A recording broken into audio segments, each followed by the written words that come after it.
an oxymoron. It combines contradictory or opposite words to create a paradoxical or ironic effect. Mostly it's used for emphasis and humor or to make you think about something. And the paradox is also is what is known as a contradiction in terms, although they're two very different things. When you use it as a figure of speech, an oxymoron uses contradictory terms to create a specific effect in language.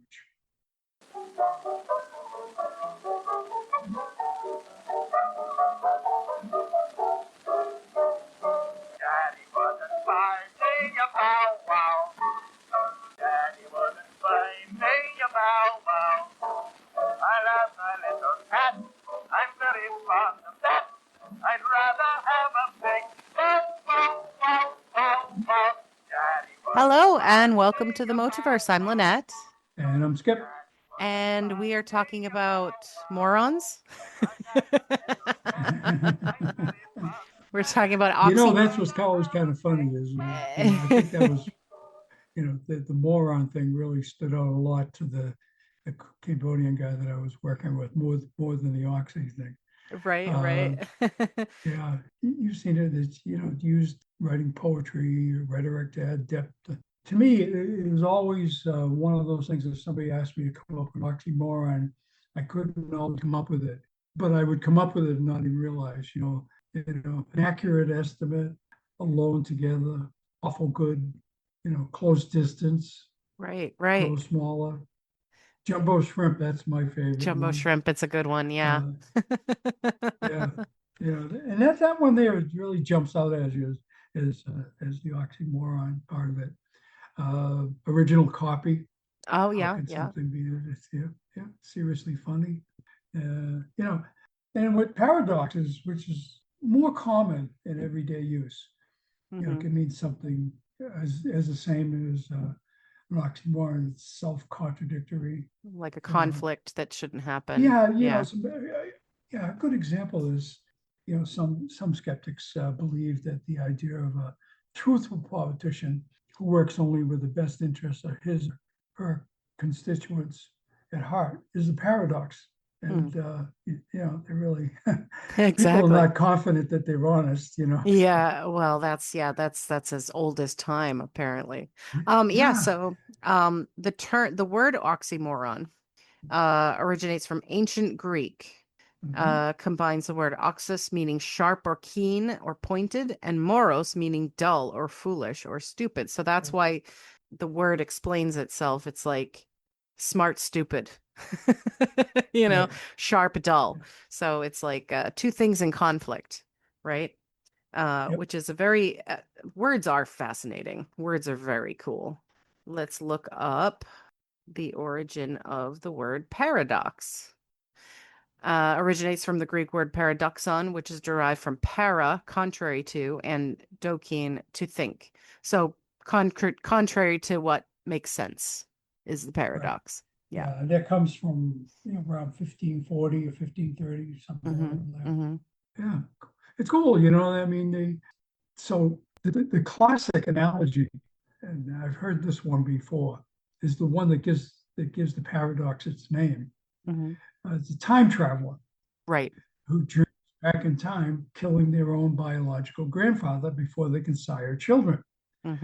This means the time traveler could never have come to exist, and as a consequence, can't travel back in time, and thus can't kill their own grandfather. That means that then they are born and you can go back in time. Hence the paradox.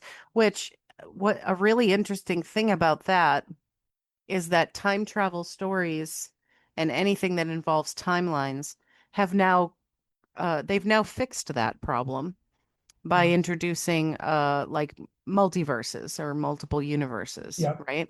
And I didn't watch the whole thing. I watched maybe like 90% of it. There was a movie about a guy who created a time loop and he decided to kill himself 2 minutes before, right? He went back 2 minutes and killed himself. And he still was alive. And then he comes back through and sees his dead self, and then another one of him comes through and kills him.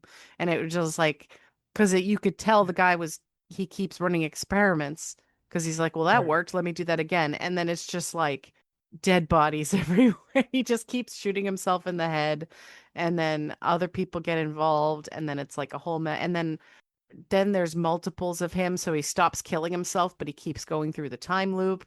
And Groundhog Day, remember? yeah, it was pretty interesting. Because, the science fiction thing could only go so far if you introduced paradoxes, because you're like, oh well, I guess we can't do that. But then when you chuck that out the window, it becomes very interesting. Yeah, it's like you say, they fixed it with the multiverse where, Yeah. one super character can't live in the same dimension as another super character, you know, and they would, they Yeah. get them tied together to fix the universe or whatever, so. Well, it was really funny in Deadpool, like at the end of Deadpool 2, because he stole Cable's time travel machine. Mhm. And he went back and did some things, like he brought his girlfriend back to life and stuff and all that kind of stuff. But then he's Yeah, in like this maternity ward in this with babies. And you could see clearly he's going in there because he's going to kill Hitler as a baby. And he's yeah, like, oh yeah, yeah, oh man, oh man. Like oh yeah, yeah, he's like going through this conflict. Because if you think about it, that's just that's one of those things that people say, oh, go back in time, kill Hitler. But first of all, when do you kill Hitler? Do you kill him when he's a cute little baby? Do you go and kill a cute little baby? Now what have you done? You've killed a baby, right? Or do you like kill Hitler when he's like 19 or something, which is probably a little easier for people to digest. Or here's another alternative. Why don't you just go back in time and buy one of Hitler's paintings so that he doesn't become a dictator yeah, and he just becomes an artist like he wanted yeah, to instead? And he might just be an asshole who's an artist who can just make money off his paintings. right, I could deal with that. yeah, yeah, yeah. And It's morally speaking, you could deal with it, right? morally speaking, you could, and I think it's like anything else, the argument, although it sounds good on the outset, the argument is that if you change that aspect, what does someone else come Right. and Yeah, then achieve so Mussolini far? would be the problem instead, right? Yeah. Right. Right. And, honestly, Hitler copied Mussolini, Hmm. So you could argue that maybe you kill Mussolini, you Yeah. know. Just kill them all, Uh, kill all the dictators. Oh, wait. yeah, yeah, exactly. So that's like saying what morally makes sense, because I guess that you could look at it one way. I always look at it. I think this is the contradiction that folks have, is that by having relics or statues or documents or something like that about history and maintaining it, the argument you can have, which I think is a much more valid argument than making it go away, is that you learn from what happened before, Right. which some folks would say that human beings, being what they are, they don't learn, but I disagree. I think they do learn. The only thing that becomes different is if at one particular moment or in time, you get someone who is patently evil somehow come to enough power to override the rules of society, if you will. Right. Right. Yeah, and I mean it's 100% true that if one of them didn't do it, another one would, because it's arguably human nature for some of us to go bad, or some of us to have hubris or greed or, Yeah, lust for power or something like that. And so, the idea that if you killed off somebody like Hitler, it would create some sort of peace in the world. We do have to have horrible things happen in order to learn from them. And if we didn't have the Holocaust, something else horrible would have happened that hopefully we would have learned from. And so what do? Switch one for the other? Like, Yeah, well, that's you it. know. Is one more horrible than the other? I mean, there were other instances, like you have some of the Russian dictators that killed hundreds of thousands of people Mm-hmm. that you don't hear as much about, mainly because I suppose because it just involves Russians. Mm-hmm. But where Hitler would definitely, he didn't involve just Germany, he involved the rest of the world. Right. So that's why it became something that you use as an example Yeah. of how things are not to be. But when it happens, if you get any whiff of it happening again, it becomes tension. That's where the lessons learned. Mm-hmm. Okay, so the first thing I wanted to talk about was I wanted to touch on something we touched on in an earlier episode, and that was theaters.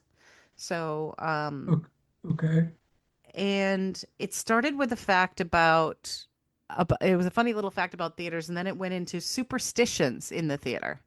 So I thought I'd touch on that. But the fact that I gathered this from wasn't exactly a superstition, so it didn't, I don't know if it 100% fit, but once I started reading about theater, I got into the superstitions. So, um the initial fact was just so funny.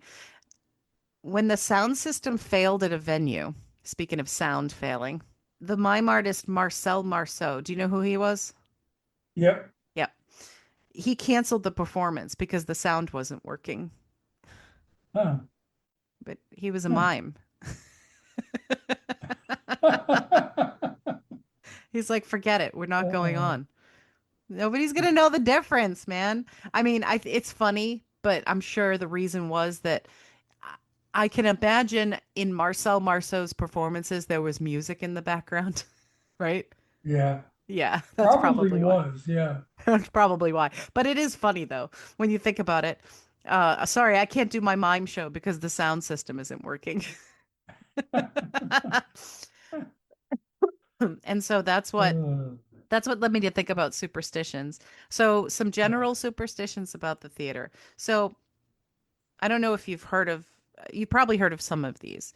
The ghost light. Have you heard of the ghost light?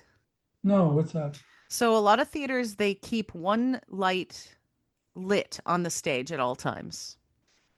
It's called the ghost light, and it prevents ghosts from causing mischief. So you can't ever have a completely darkened stage, uh, like when a performance isn't running or when the theater is Oh, closed. There okay. has to be a ghost light on. Yeah. You've heard of the Macbeth thing, right? No. Oh, okay. So Macbeth is, of course, a play that's been performed many, many, many times, right?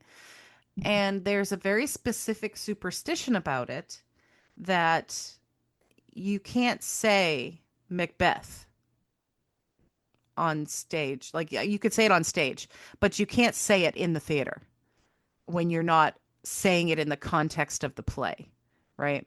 So you can't discuss it in the theater and say the word Macbeth. It's like superstition. And so that's why they Really? call it that Scottish play. Whenever they refer to Macbeth, Oh, oh, I they say didn't the know that. Scottish Yeah. play. Yeah. Now, if you accidentally say Macbeth when you're just hanging out in a theater or whatever, you have to do all these rituals in order to reverse it. Like there's different rituals for different theaters, but you have to Mhm. like, go outside and spin around a bunch of times and say some It's sort gonna of stand on one leg and incantation. Yeah. But apparently the curse came about because a lot of unfortunate things happened during performances of Macbeth, like people dying and set pieces falling on people and fires and things like that. And so they figured it was because somebody said Macbeth. oh, okay. Yeah, so that's the most famous one. And previously in an episode you brought this fact, the break a leg thing. Yep. Mhm. You can't say good luck, and instead you say break a leg. It's bad luck to say good luck, and that's true for a lot of things. But stemming from the wish that your performance would be so good that the patrons would break the chairs, so they're Right. actually talking Mhm. about To a leg break of the under the chair chairs. breaking, not go break your Right. leg, which is something Right. I didn't know until you told me. Another one that's similar is in ballet. So this is particularly in French and Spanish ballet. So they don't say good luck either, and they don't say break a leg. They say, if you're, French or Spanish, they say merde or merda, which means shit. Okay. And they say that because what they're basically saying is, may the performance be so successful that so many people come and see it, right? And this is going back to times when, before they had cars, when you would have horses and carriages. So many horses and carriages coming to your event, there's just horse shit everywhere on the Ah, streets. So they're basically okay, wishing a whole lot of crap okay. um, for your performance. So that's kind of, I liked that. That was kind of funny. So they do, ballet dancers and performers say merde or merda before a performance for good luck. I didn't know, I hadn't heard of this one, but whistling is forbidden in the theater. Um, Oh, and this is less of a bad luck thing and more of a practical reason. So this is something that happened on ships in the old days too. mhm, Basically, when you're backstage, there's a lot of coordination that needs to happen with set pieces. You got all these ropes and pulleys and curtains coming down, and big heavy lighting and big heavy set pieces that have to come up and down, and you have to communicate to the people backstage when to pull the lever or pull the rope. And you're not going to be like, okay, do it now, Charlie, because that's going to interrupt the performance, right? So you right, whistle in order to signal the backstage people to do the things they need to do to keep the set pieces coordinated. And so if you whistle during a performance, you could mess that up and, possibly hurt somebody if like a lighting rig falls, on the right, stage, right. when it's not supposed to. So yeah, whistling is forbidden in the theater. Also peacock feathers, real money, valuable jewelry, and mirrors are all bad luck in the theater. And the Oh, reason for that is something, as an Italian you may understand, the evil eye. oh, yeah, So, yeah. so mirrors and expensive jewelry and things like that, they attract the evil eye. So we don't want that in the theater. So that's why they don't use real money. That's why they don't use mirrors and so on in the theater. And then there were a couple of specific examples of performers who were superstitious. And I mean, every list you look online talks about Taylor Swift. She writes the number 13 on her hand or whatever because it's like Mhm. her superstition. But had you ever heard of Pavarotti's thing? I had heard about this No, many times. So Pavarotti, he would not get on stage. He would not perform until he found a bent nail on the stage somewhere. He would look for a bent nail somewhere on the stage, and if he didn't find one, he did not go on. Yeah, that's pretty cool. And then John Philip Sousa, he bought over 1,200 pairs of gloves because he believed it was bad luck to wear the same pair of gloves twice for a performance. He oh, thought something would go bad, something would go wrong. So he had to wear new gloves every time. So he bought 1,200 pairs of gloves. hmm. So he's like the Vanna White of Couldn't wear the artistry. same outfit twice, right? That's right. Yeah. Yeah, yeah. Well, some would argue that's a woman thing anyway. Mm. But yeah, so those are some that I pulled. I'm sure there's many others. And I just did theater ones, but it makes me think about the sports ones. I'm sure you could think of many examples of Mm. weird sports superstition, like weird things people like wear the same underwear throughout the whole season and stuff. Yeah, Wade Boggs, for example, the one that comes right to my head really quickly was that through his whole career, he ate chicken before he played. Isn't that funny? Yeah, I mean, that's innocuous. It's like at least it's an easy thing to do. Sorry, I have to have chicken. yeah. You know, I had a lady that I worked with years ago who had to wear her Bruins earrings whenever a Bruins game was on, or else they were going to lose. Uh, huh. Yeah. Well, yeah, a lot of times the Patriots, for example, some people who wear their Patriots shirts. So, Right. Yeah, and that's that reminds me of Richard. He was so funny because they don't really do that down here. mhm. Um, that is a very specific Boston thing, Yeah.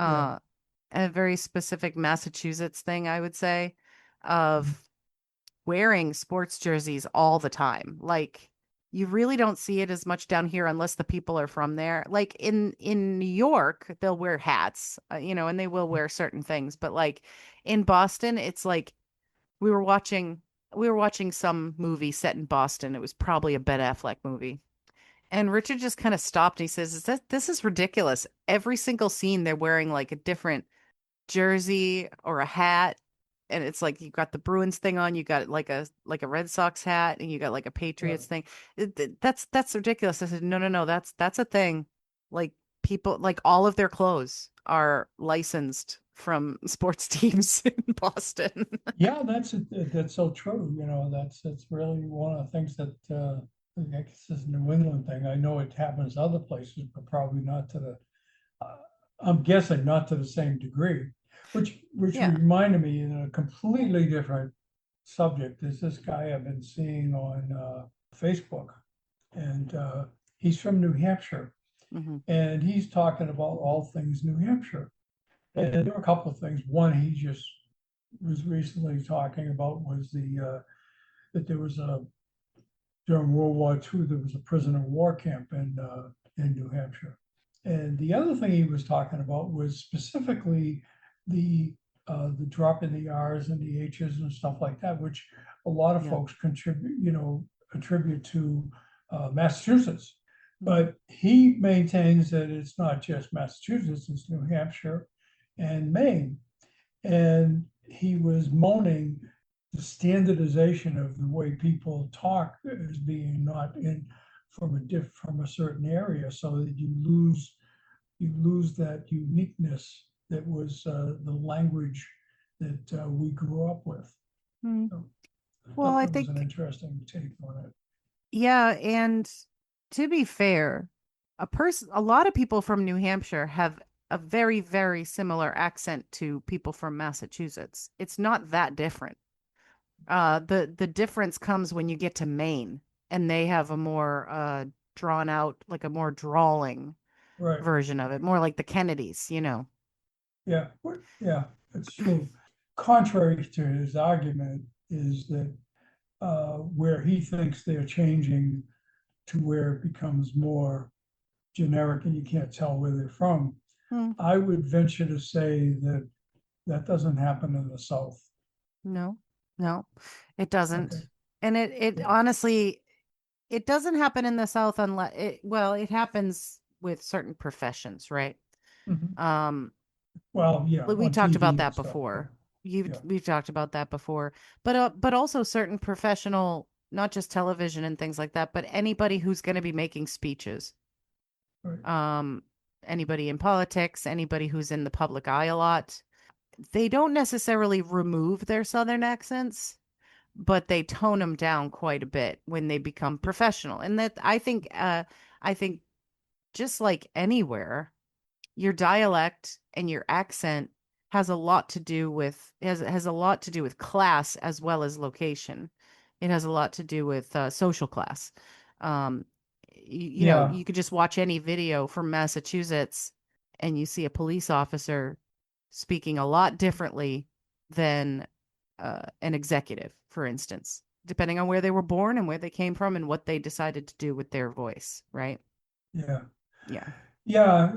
I guess that I don't so much. I wasn't trying to say that I agreed with him. Yeah, yeah, yeah. I was just trying to say that this is what his position is. You're taking away history, and the thing is that we get kind of used to that. It's like we'll have this broadcast. There's two weather people, and it Hmm. actually three TV personalities from the local station, but two weather people in particular who are from Massachusetts, Yeah. and you can't tell. Right. The only way you know is because when they're doing the weather, they always talk about the weather in Massachusetts Mm-hmm. and New Hampshire Mm-hmm. and stuff. Yeah, so uh, that to me is the only difference. So again, I don't, it was just an interesting It is. interesting take that he had, because listen, we hear it a lot from friends and stuff. I think I lost a lot of my Massachusetts accent, but it still comes out. You Oh know, yeah. I know it does. Mine Uh, does too. I lost a lot of it through over the years because of just voice training. Like I was learning how to yeah, sing, and I also am a mimic, and so I would mimic what I was watching and what I was doing and the people around me.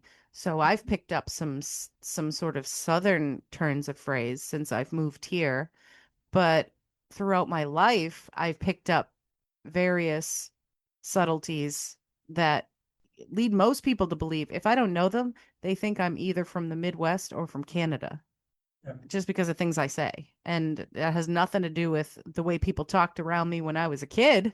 It was about, what I watched on TV, what I read, what my voice was doing. And the Midwest accent in particular in America is the one that is considered not the Midwest accent per se, but the one that people would attribute to me personally is the one that people would consider more neutral, the one that they use on news broadcasts and things like that, because it's like an unaccent accent kind of, which doesn't make any sense because everybody speaks differently. You know what I mean? But it is an interesting way to think about things. Yeah, well, I think that when it's in particular, we'll say some words that we will say that someone will look at you like, I don't know what you're talking about, Oh yeah, Richard with the bureau Uh, thing. He's like, "What do you mean bureau? Do you mean yeah, dresser?" I'm like, "No, I said bureau." yeah. That's different. That's different than dropping your R's and stuff, or Yeah, oh yeah. saying calling Haverhill, Right. rather than Haverhill, you And know. Peabody. Uh, Yeah. And, so it's just one of the things that we get kind of used to. I think we all refine it after a while, especially when we're out of the area. I think if we still lived in Massachusetts, it might be different. Well, it is fascinating, and there have been people who've studied it. It's the chosen words thing is absolutely fascinating to me because there are many examples that are purposeful. Like for instance, you know how the English pronounce the word herbs as herbs? Mhm. Um, that's one example. They do that 100% on purpose, by the way, because of their rivalry with the French. They're basically saying, I'm not pronouncing it the way you do. There's an H in it. I'm going to say herbs because they Well, hate the yeah, yeah, French. It's very yeah, funny. It's on purpose. It's not yeah. just, oh, we've evolved saying that, we say boot instead of trunk. It's not one of those things. It's because they're like, fuck you, French people. Well, listen, the same thing is like you and I have talked about this before, Hmm. is that if you listen to the Australian accent or the British accent, Yeah. it's very much New England. They drop a lot of Yeah. They don't say their R's R's and either. Yeah. H's. Yeah, they don't do it.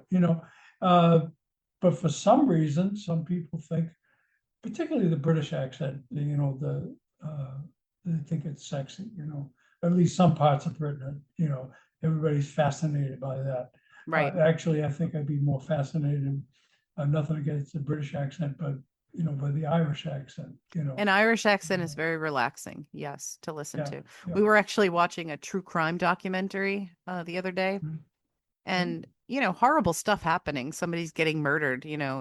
This woman Mhm. who had killed her husband by smashing his head in with a brick, and her father helped by smashing the head in with a baseball bat.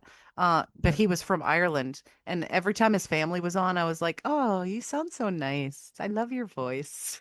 And they're talking about horrible You, things. They're like, they bashed his head in and it was horrible. And I'm like, oh, you sound pretty. It's you see, just, I often think that if a better way to talk about the Irish accent is more, it's melodic, but also uh, cheery. It tends to yeah, be more cheery. yeah, It's like when you listen to some Italians talking to each other in their language, they yeah. sound like they're angry a lot of the time. Right. So that's sort of the comparison that I would use. Oh, And it sure. isn't just in just Italians. There are other uh, languages that are like that when they talk. When you go, man, these guys are pissed off about Well, something. yeah, that's the whole joke about the German thing where I'm sure you've seen it. But it's a really popular meme online where they'll have four different languages and they'll have a word. So they'll have like, you know, what's the word for this in French? What's the word for this in Italian? What's the word for this in Spanish? And then what is it in German? And the German one is like a guy shouting, Yeah, he's shouting the word, and it's just for yeah, emphasis on, this is like a German soldier. But actually yeah. Germans, like, it's very funny because there is definitely a version of the German accent that can sound very intimidating and angry. But if you ever listen to like Germans speaking to each other, it is gorgeous to listen to. Just like you said about like, the Irish or Italian speaking sometimes.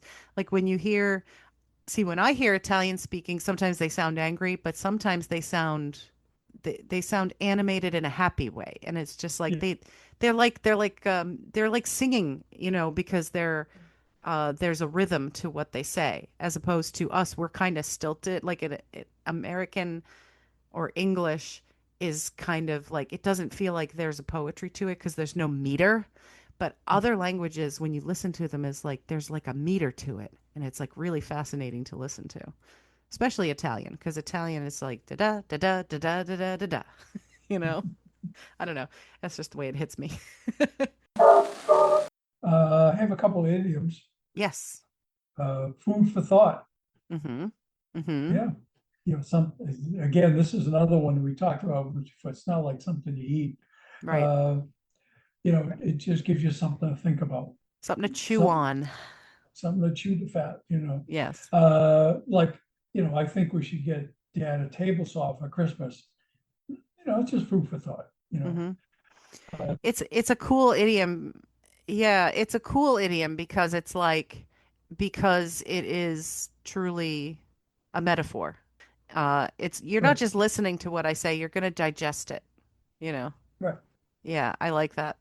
Yeah, it's a good one. The documentary on animal rights was really food for thought. The expression "food for thought" dates back to the 17th century. Mm-hmm. It uses used in religious and philosophical texts. Mm-hmm. That Uh, makes sense. Metaphorically, concept compares the nourishment of the mind Mm-hmm. to the nourishment of the body through food. You know, thoughts and ideas and food. You're nourishing your mind. Today's, a lot of people that speak, they'll use it in various contexts to stimulate thoughtful discussions. Mm-hmm. That's A good. good example, this is interesting, it comes from the Boston Traveler, 1883, an author who was utilizing his own works as containing much food for thought was rather taken aback by the remark of the friend. They may contain food for thought, but is it wretchedly cooked? Oh, oh, such scathing criticism. Exactly. This one, I know what it means. Feet of clay. Hmm. Uh, it usually refers to a weakness and a flaw or weakness in your character. Oh, okay. Um, yeah, it causes you to fail or collapse at the most special time. You know, Okay, because if your feet are clay, then you can't move them uh the way you would. Okay.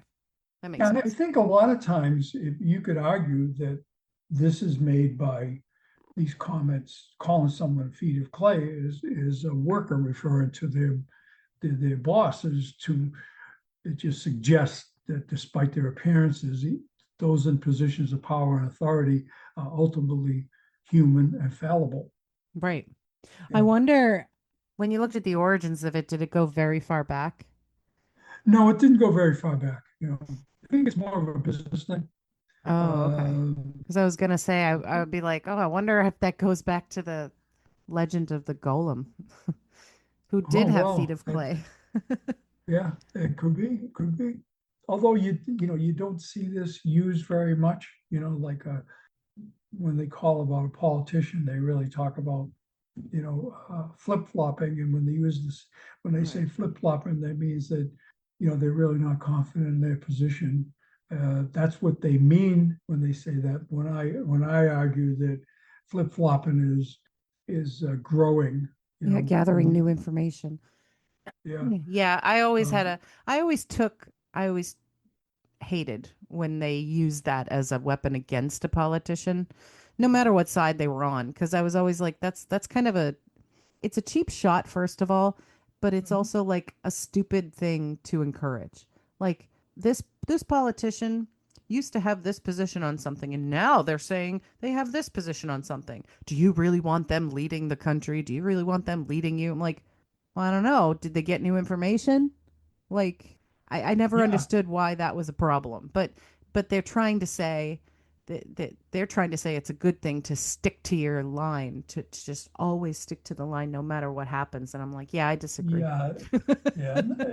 And the problem with that is that that means you never learn anything. No, and I've known enough people who are like that. And yeah, I agree with you. I've always had a problem with that the flip flopping thing, and it's the same a similar problem that I have when you call somebody racist because you can't argue the position, and where you can't argue. Listen, this is what I used to believe. Now I believe this, which sometimes can be completely the opposite, but that doesn't mean they're wrong. Yeah. Uh, and you could be cynical saying, I think when they use it in the context they use it in is to show that they change their position for political expediency, Right. uh, which you know it may be true, but by the same token, it could be a good explanation for it. But unfortunately, that doesn't allow for an explanation because it's like one of the popular things you see is that you'll have someone on this side, they sit in front of a microphone and say all these things, and then they walk away. Mm-hmm. So if they're criticizing you or you have a different position, you have to say something in response to this, Mm-hmm. So that's kind of I always feel like if if they're going to do something like, although it's not practical, but if you're going to say, listen, this is your position, I completely disagree with it, and my reasons for doing it are this, and then that person has a debate, if you will, but they can respond in kind at that particular time. And whoever makes the most compelling argument becomes the one that, gets whatever the majority or whatever you're trying to succeed at. Anyway, that's kind of it's the ideal thing. That used to be a thing. And the sad thing is that you and I still want that. We still look for Yeah, that because we think that that's the way it should be. But right. it, I mean, I don't even watch debates anymore on purpose because Yeah. they're not debates anymore. No, they're Somebody's not. trying to debate sometimes, but the replies are. I mean, it's almost like AI is answering because they're just They're saying their points. They're not they're just answering the question. yeah, Yeah, they're just saying a rehearsed speech that they did, and it's not getting anywhere. And I don't really think it's useful to have people debating about nothing. To just say, well, this is this point that I do, and it sounds all very corporate when they do it. yeah, It's just very off-putting because it's just word salad at that point. yeah. Yeah. Well, see we talked about this because you and I agree on this is Yeah. that what I would rather see, and I put it on the commentators, and I really get when I see a commentator going a certain way, I'm not upset with the person who's answering the question. I'm more upset for the person who framed the question, and Yeah. at the same time allow that person that they framed the question with to go off on something that's not completely answering the question. So I always look at if I was a moderator, I would like to think if I was a moderator, my way would be like, you ask the question, if they start doing this, you go, wait a minute, hold it. That's not what I asked you. Yeah. This is what I asked you. You know, but politicians being what they are, they're so used to taking that, it's like a salesman. Yeah. When they take a no and turn it, their whole idea is taking a no and turn it to a yes. So all they want to do is get their point across. They don't want to really give you an answer to a question, you know. Yeah. Oh, yeah. And And the thing I object to with all politicians nowadays is that they're not even getting any points across anymore. They're no, just saying words, like I said, word salad.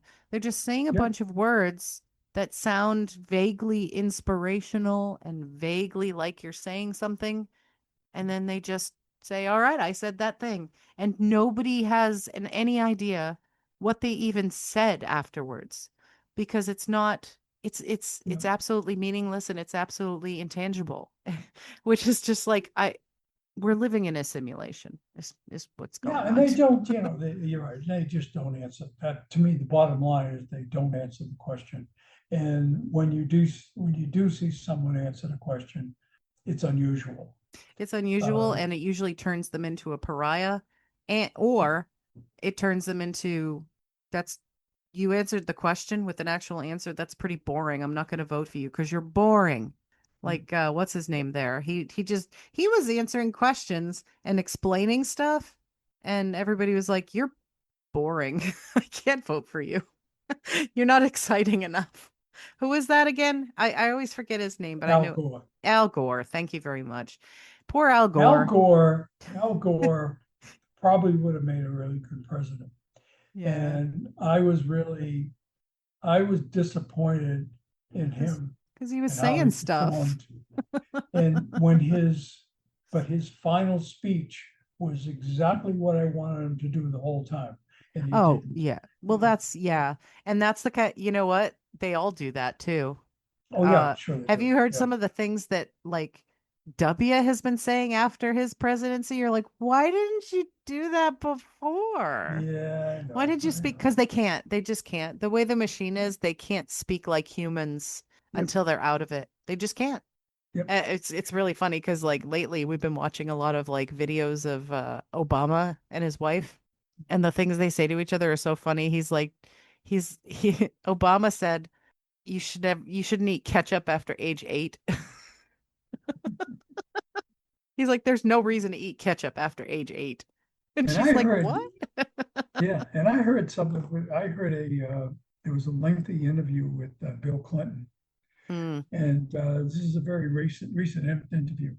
He was talking about specifically the Middle East and how things are and how they develop and Yeah, how you can have a success there.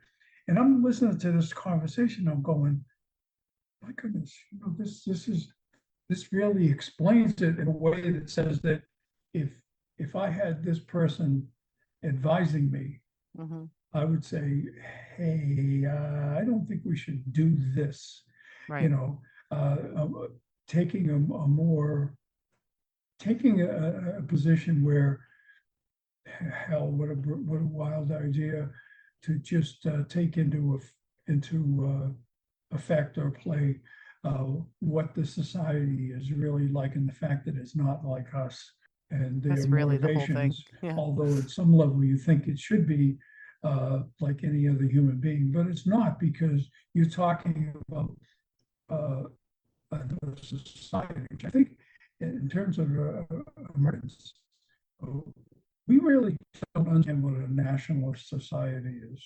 hmm, Uh, yeah, that's where the power that Germany had during World War One and World War Two, and it is because of the nationalist. They could always use the nationalist hmm, argument for anything they did, you know, um, yeah. and Which that's is it's yeah, also very prevalent here as well, and it has been. They've been trying to do it from time to time. Use it as a tool for sort of guilt and things like that. I mean, you remember if anybody questioned hey, do they really have weapons of mass destruction? Blah, blah, blah. She'd be like, oh, you hate America? Oh, I didn't realize you hate America. Okay. So, you know, and it's just like, no, no, I didn't say that. And that was trying to steer the conversation away from the actual truth and try to steer it towards a more national, nope, you have to be loyal to your country no matter what they do, what they say, all this kind of thing, the jingoism angle. It's it's not unique to anybody. I think everybody has, if they don't have it, they've had it in the past. It's just something that's happened many times throughout history.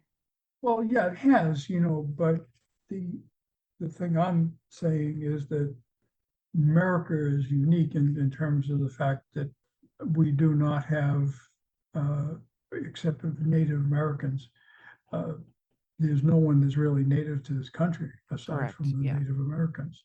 Yeah. Where in Germany and Russia and the majority of the people in Are German and Russian Iran and French and yeah, yeah, yeah, yeah. and Israel, you know, their So nationalism, or right. the fact that they're all Jewish or they're all Iranian or they're all German or whatever, It can be it persuasive. Yeah. it very much so. Um, Because it's an you like, identity. It's an identity that that country has on top of other countries that isn't yep, the same as us. Yeah. Oh, absolutely. And we try to create one, but that you can't. you We're a can't melting create pot. it. No, it's exactly right. Oh, okay. So this will be fitting because it's about a country. Mm. So this is about the Dutch. I've had the Dutch on my mind lately, because I actually received another gift from my Dutch friend. It was very sweet. He gave me another Little Mermaid. He gave me a ceramic. It's sort of like a round ceramic. It's gorgeous. It's that blue Delft, painted piece. And he just came in just to give it to me the other day. And I looked this up based on one fact about Dutch children, and then I decided to gather some different facts about the Netherlands and about the Dutch. So the fact was it's compulsory for Dutch children to view Rembrandt's paintings, which is like, okay, that makes sense. Okay. Every Dutch child has to have seen Rembrandt. That's cool. But also like they have some very interesting societal norms and some very interesting cultural things, which I just thought were entertaining. So many Dutch families keep a calendar in the bathroom, for instance. Okay, so the reason for this is birthdays are huge with the Dutch. You're Okay. not allowed to let somebody's birthday go by without acknowledging it. Like you have to wish Mhm. somebody a happy birthday. They're your friends, they're your relatives, there's somebody you met twice. Happy birthday is very important. So they Mhm. keep the calendar in the bathroom so they'll always see it and never forget people's birthdays. Isn't that cute? Yeah. Um, Also in the Netherlands, there are more bicycles than people. So there Okay. are 1.3 bicycles for every person in the Netherlands. How do they recognize? Yeah, exactly. They don't use them all at all times. But Yeah. I feel like that's true for cars here. You could have two people in a household and three cars. Um Yeah, I think that there's a lot of that, like for example, downtown Saigon, actually in Italy too, the same way. A yeah. lot of scooters, much Yes. more scooters than anything else. Oh Yeah. yeah, well you kind of have to because of the way the cities are, you know what I mean? Yep. Hmm. Yeah, you got to get Yep. around some way that's all the narrow streets and everything. So that makes Yep. sense. Um, the Dutch anthem, Wilhelmus, is the oldest in the world, the oldest anthem in the world. It was composed Hmm. around 1572. Wow. Ah, Okay. no, it's pretty neat. Um, they invented the first stock market, which I'm sure you know a little bit about that story, like with the tulips. Did you ever hear about like what happened with the tulips?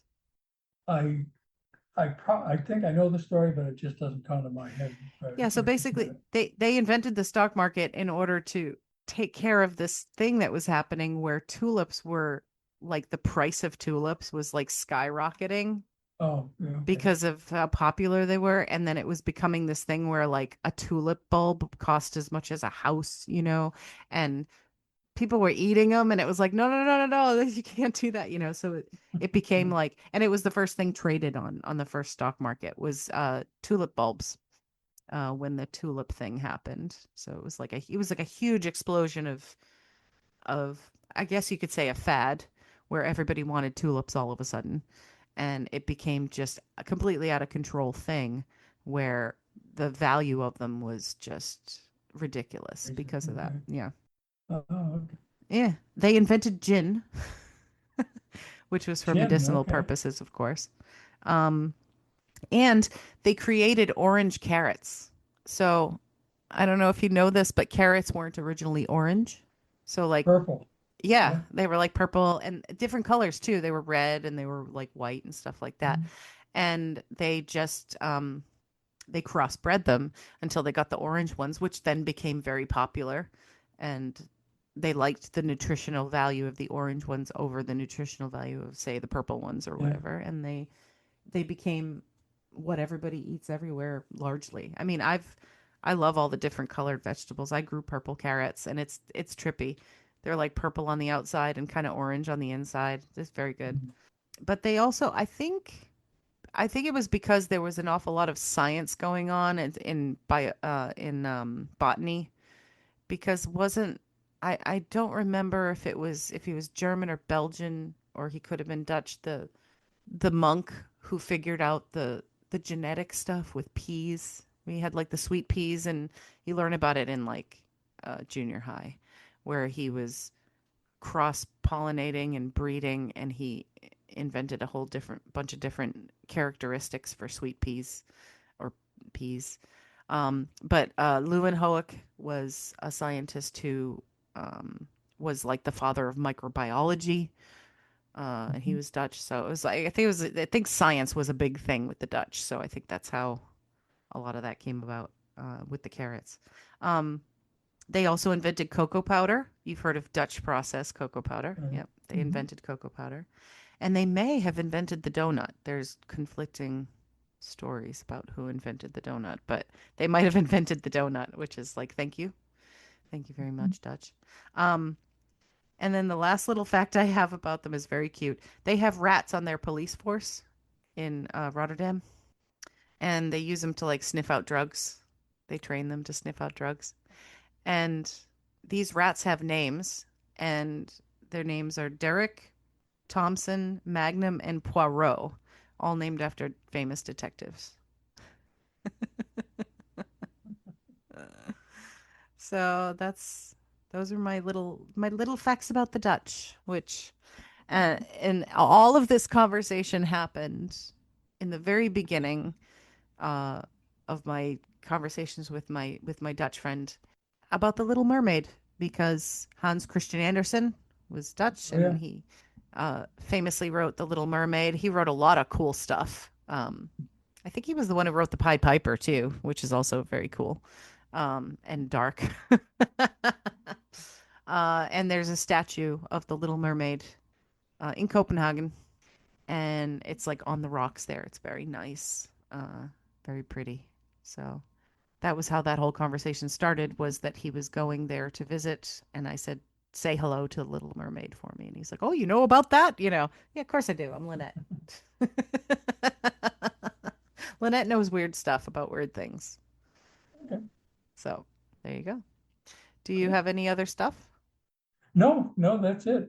I figured it was what I have, which it did. We got into a good conversation about it. Oh You yeah, know. I hope it's preserved. I will cut some of it down, uh, Yeah. just so that we don't appear too angry, because we weren't angry. I wasn't No, angry. I know you weren't no, I angry. wasn't either. It's No. just our typical conversation. And we did get more political than we usually do, which is interesting. That's true. That's true. But you know what? I don't. You know what? That's not a problem. I think that nowadays, I mean, it's always a thing where you don't talk about politics, blah blah blah.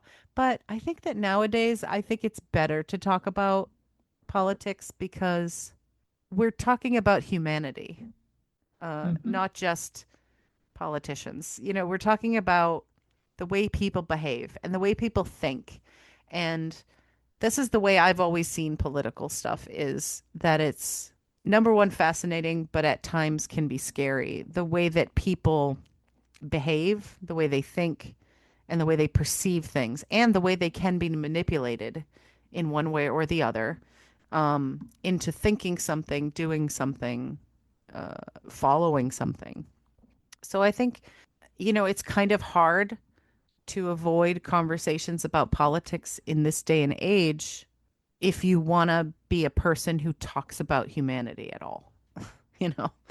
So, It's true, and I think I just one last to try to wrap up the politics thing yeah. is that one of the things that I find recently is that it's hard to determine what's true and what's not. Mm-hmm.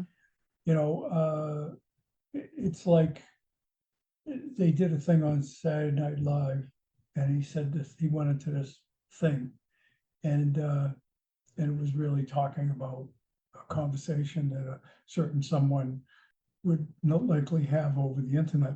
Mm-hmm. And he said, now, he says, I made all that up. He says, but tell me the truth. Do you think that's really what he said? Mm-hmm. Absolutely. Yeah.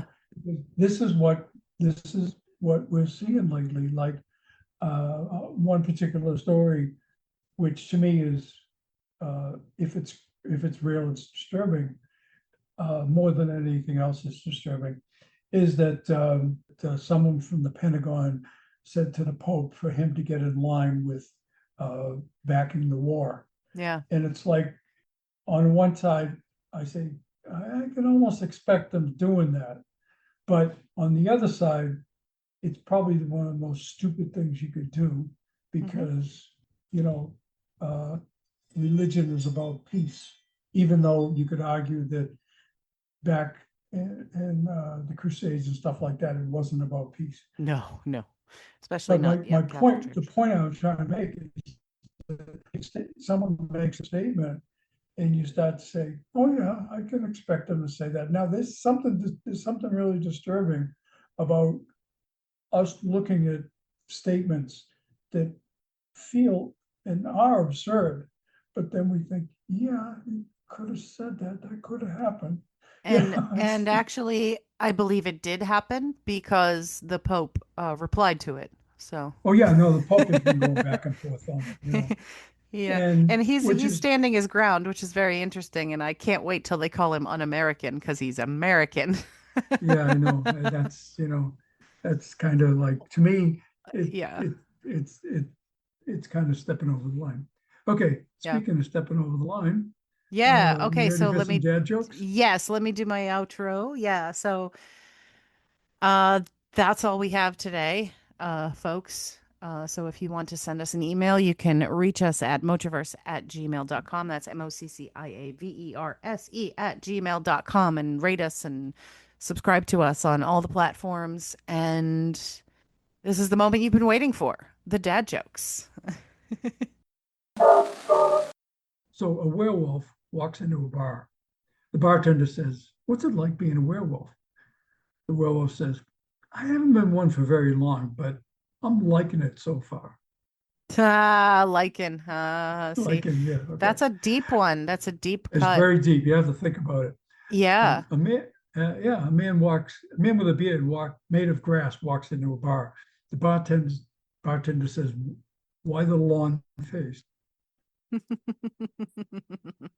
It was usually a horse in that joke. Yeah, I know it.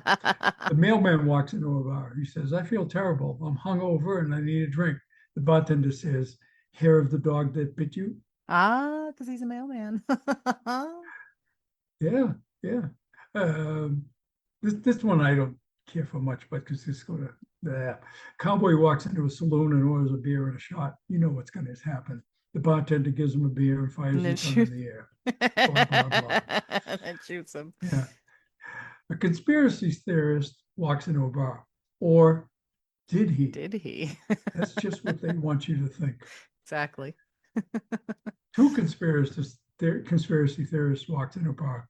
There's no way that's just a coincidence. No. Did they sing a bar at Alice's restaurant? Yeah. If three people do it in harmony. Yeah. A perfectionist walks into a bar. The bartender says, what'll it be? The perfectionist says, actually, let me start over. A perfectionist walks into a bar. That's good. Yeah. A thesaurus walks into a bar. A pub, a tavern, an alehouse, and a saloon. Very good. Yeah. A sock. Sock walks into a bar. Bartender says, where's your other half? Okay. A typo walks into a bar. Bartender says, what? Typo replies, beer, please. Beer. A, a password walks into a bar. Bartender says, sorry, you need to be at least 8 characters with a special symbol. Very good. Yeah, Swiss Army knife walks in the bar. Bartender says, what'll it be? The knife says, I'm versatile, surprise me.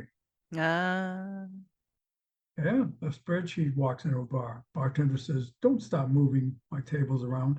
Spreadsheet says, too late, you're in column A now. Very good. Yeah. A ball of yarn walks into a bar. The bartender says, you better not start anything. The yarn says, I'm just here to unwind. Okay. A fan walks into a bar. The bartender says, what'll it be? Fan says, I just need to vent. Very good. Very good. Yeah. A baker walks into a bar. The bartender says, what'll it be? The baker says, I'm just here to loaf around. Michael Stipe walks into a bar. The bartender says, wow, I love REM. I can't believe you're here in the bar. Michael Stipe says, I used to come here all the time. Then he points an old piano on the wall and says, that's me in the corner. That was a big lead up for that one. That was good. Okay. It's all bartender jokes, as you can tell. They were good. Was that all of them? Yeah. Oh, okay. Oh, Kat, seriously. All right, guys. That's all we have for you today. We will see you in a couple of weeks. Bye. Bye. Bye. Daddy wasn't finding a bow wow. Daddy wasn't finding a bow wow. I've got a little cat. I'm very fond of that. I'd rather have a big bow wow. So anytime somebody says werewolf, I just say their wolf.